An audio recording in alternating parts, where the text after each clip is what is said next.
Well, we've got a lot of ground to cover, so regretfully we will take leave of our goats and head for the summit of the Medusa. Looking to the knoll, the goats are heading away from me, as you would expect. The instinct for self-preservation must be greater than the instinct of hunger.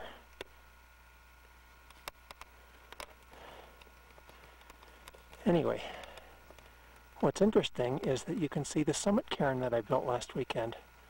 That's platy, slaty limestone at the top. And that is the summit cairn. Distances are very deceiving, as you'd expect. Our route ahead follows the various heads of the Medusa, and that would be the tallest head.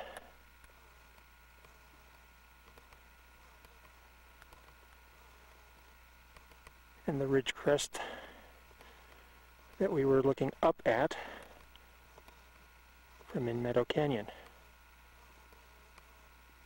represents the work remaining for us during the rest of the day.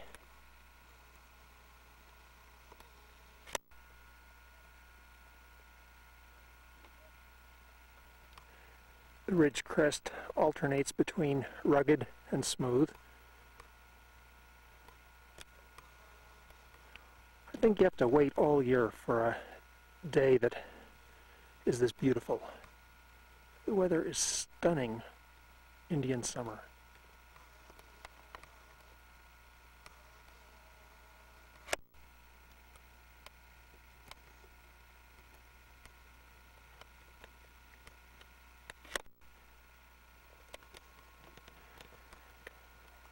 We're almost to the summit.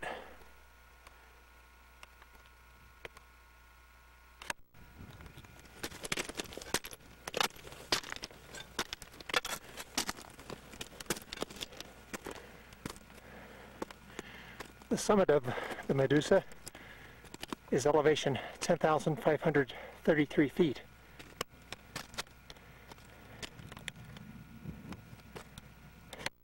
And as there is no indication that any previous climber has been here, we will build a summit cairn and leave a register.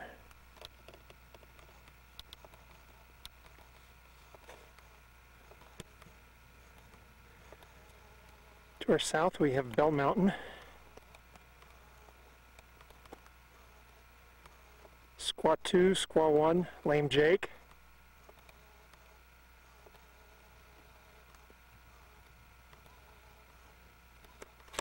Rust Peak, Incredible Hulk, Umpleby Peak,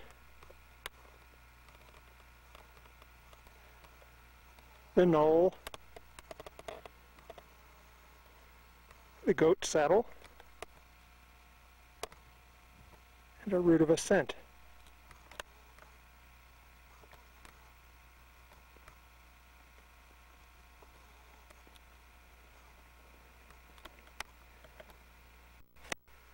Here's what we have to say about this mountain. The Medusa, elevation 10,533 feet. There are from 4 to 10 heads of this mountain, named for the many-headed monster of Greek mythology. This is the highest head. Built cairn and left summit register. Rick Bogger, Idaho Falls, Idaho. Kiri Eleison, peak number 251. We get the concept of from 4 to 10 heads on this mountain from the mountaineering concept that for a mountain to be considered separate, it has to have a 300-foot dip between the saddle and at least a half-mile separating the peaks. With that in mind, let's take a look. We'll count the heads. 1, 2, and the summit we're on, 3. There's a spur out into the Little Lost River Valley, 4, 5, another spur, 6,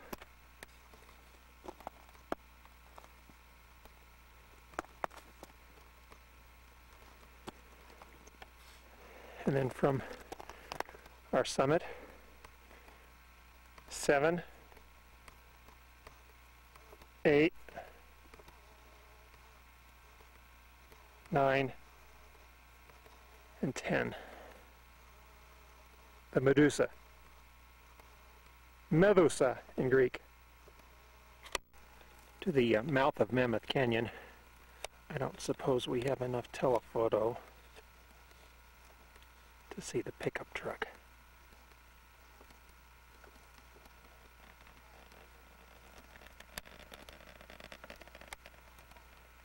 It would be right in there. I call these babes hardy warriors.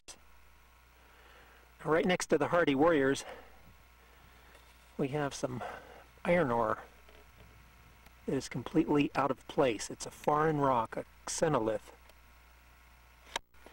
I don't know, could that have been belched up from the earth, or could it be extraterrestrial meteorite? I tend to lean towards the latter. I think this stuff is shattered meteorite.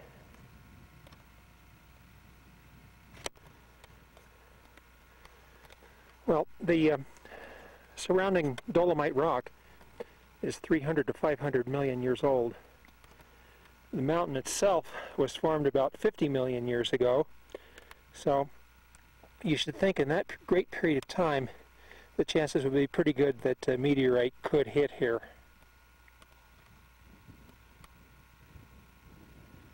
Looks like this iron ore is just on the surface, and there's a long streak of it, and that could represent the trajectory line of the strike. Two different H's of limestone form a strike here and present a nice ramp up to the second highest summit of the Medusa. Let's change that. This point at 10,490 feet is the third highest head of the Medusa, and the second highest being ahead of us yet. Looking back to the knoll and dropping down, look how the glacier in that south fork of Mammoth Canyon got hungry and just took a bite out of the mountain. Here's a little bit more intimate view of how a glacier can chew out a mountain. This is all glacial. The glaciers were here in the Pleistocene 10,000 years ago.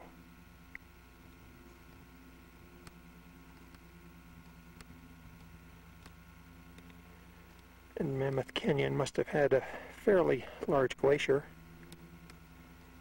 There are many arms of this canyon.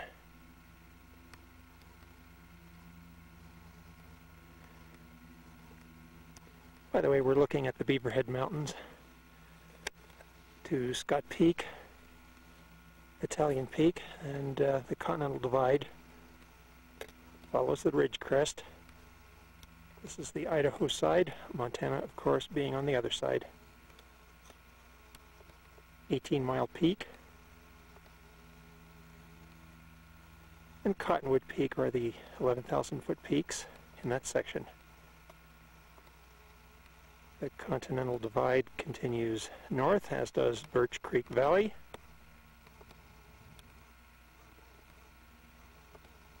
At which point it becomes the Lemhi Valley.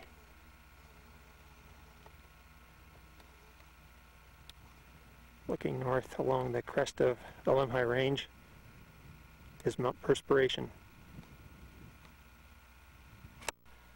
Here's the second highest Medusa head.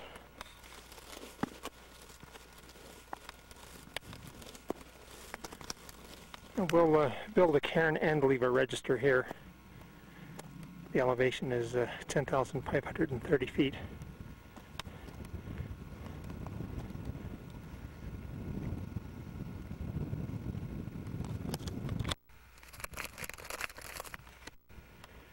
From the second highest head, will hike over to the fourth highest head. That'll be our last Medusa of the day.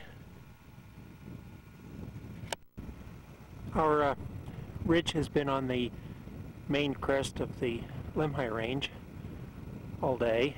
We would have Targhee Forest on the right, Chalice National Forest on the left. And at this point the ridge drops to a very low point. And the peak that we'll be climbing is offset into the Chalice National Forest. And what we have here is very gentle terrain. This is ski country here. Look at this unbelievably gentle terrain for the main crest of the Lemhi range. You could drive your car along that. Of course, getting the car up here would be another entirely different question.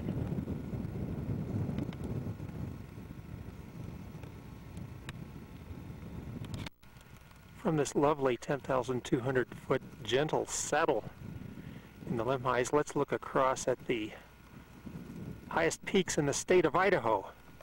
Across Little Lost Valley, past the Donkey Hills, the 12,662 foot Bora Peak,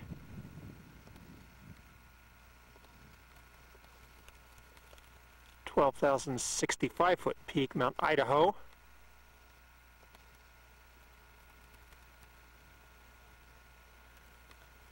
(12,230 foot Leatherman Peak, 12,200 foot Mount Church,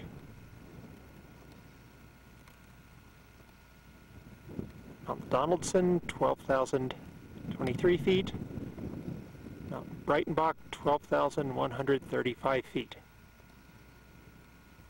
Mount Andrus, 12,078 feet.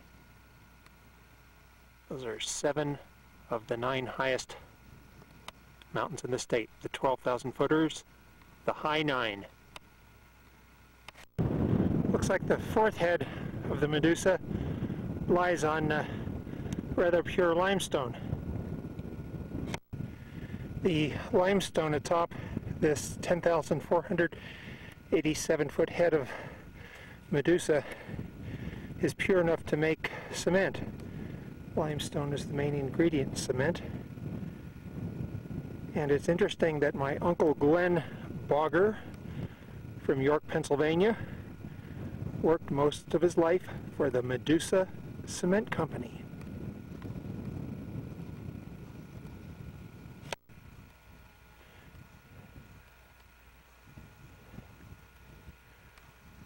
So I would like to call this head of the Medusa Glenn, in honor of my Uncle Glenn.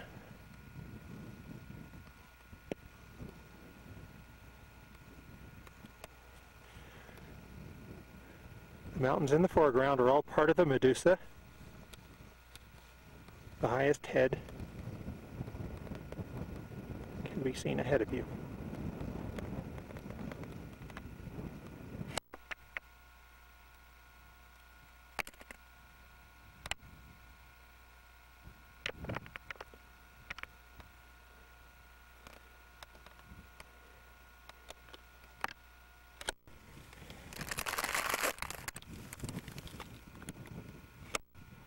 Just behind the rock cairn on Glen, I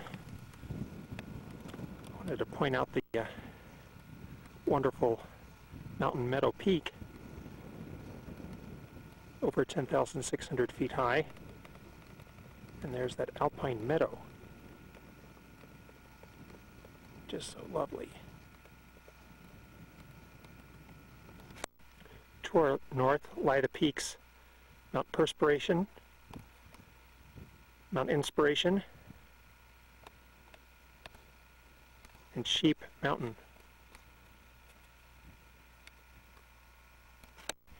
From Glen we have a gentle walk down.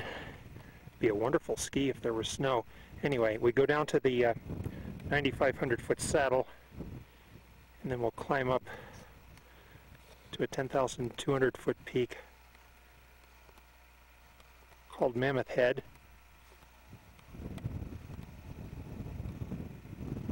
And if time and energy permit, we'll go over to Rainbow Mountain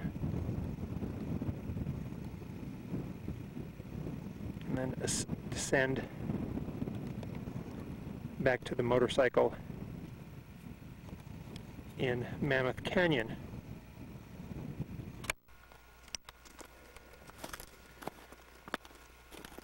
Well, you can see we have a long shadow already. The days are getting short here in October.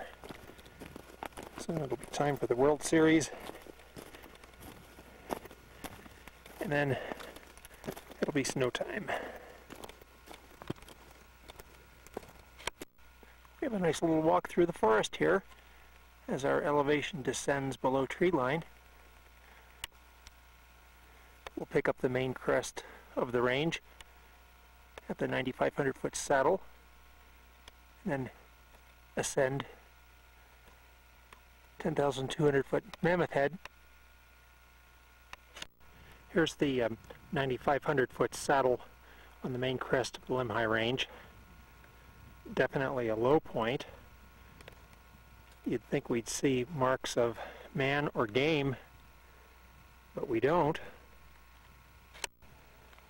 Mammoth Canyon heads here, and then the Meadow Creek Canyon would empty out into Little Lost Valley in that direction. As we look up to the summit of Glen, one of the heads of the Medusa. To get to the peak Mammoth Head, we'll have to go up the ridge line.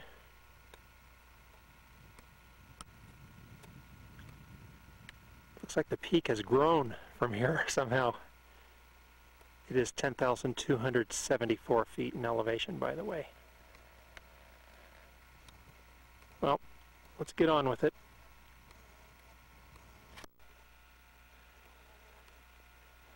Once again, we're re-emerging out of the forest and headed up to the land of hardy warriors and beyond.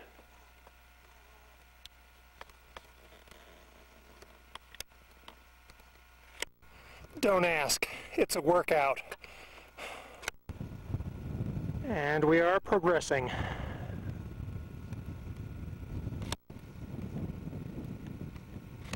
Mammoth Head, 10,274 feet, stands at the head of Mammoth Canyon. It has kind of a head shape too, with the rock cliffs just around the base of the summit cone. Well, let's build a cairn and keep moving along.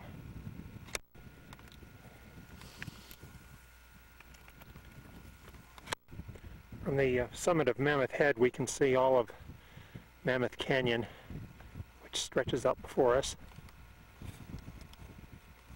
There's a much better view of Meadow Peak, and behind it, 80 miles in the distance, would be Idaho Falls. With a view of the knoll, which we climbed last weekend, and the peaks that we have climbed today, we have encircled Mammoth Canyon. So we've done a big circular of all of the summits that head off of Mammoth Canyon. This is Lemhi County, Idaho, and we have one more peak to climb.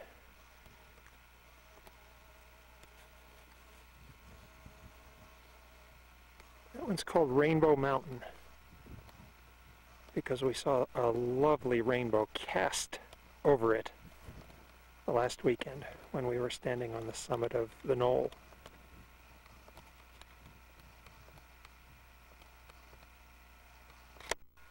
For some reason, the peaks look bigger as the day goes along. Another 9,500 foot saddle between Mammoth Head and Rainbow Mountain. Someone's been up here though. Probably some old timer prospecting. And this looks like a prospect hole here. Yeah, there's some kind of ore here. Look at that yellow. I wonder what that would be. Rainbow Mountain at 10,162 feet sits off the main crest of the Lemhi range, and it easily meets the criterion of having at least a 300-foot drop on all sides. So this will qualify as a separate mountain.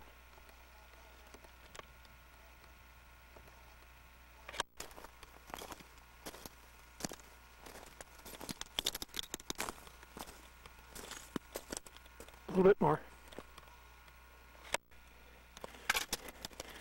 Oh man, I earned every foot of this mountain.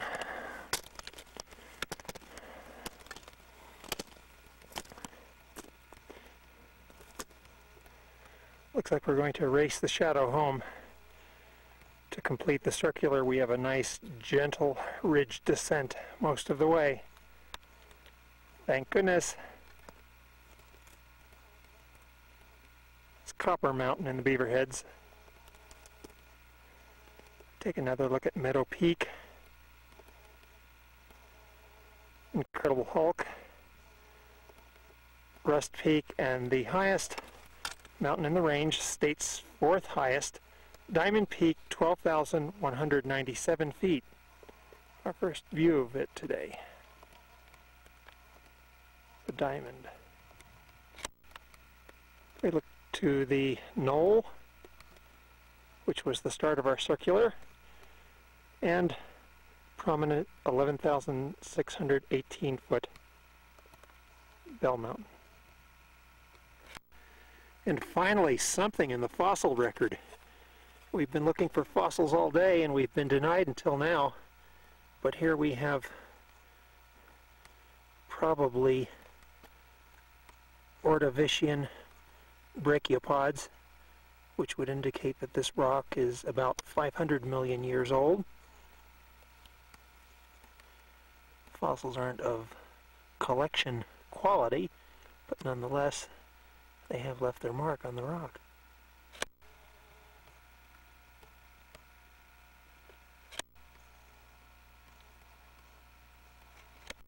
And to finish up, it looks like we'll be racing the shadows.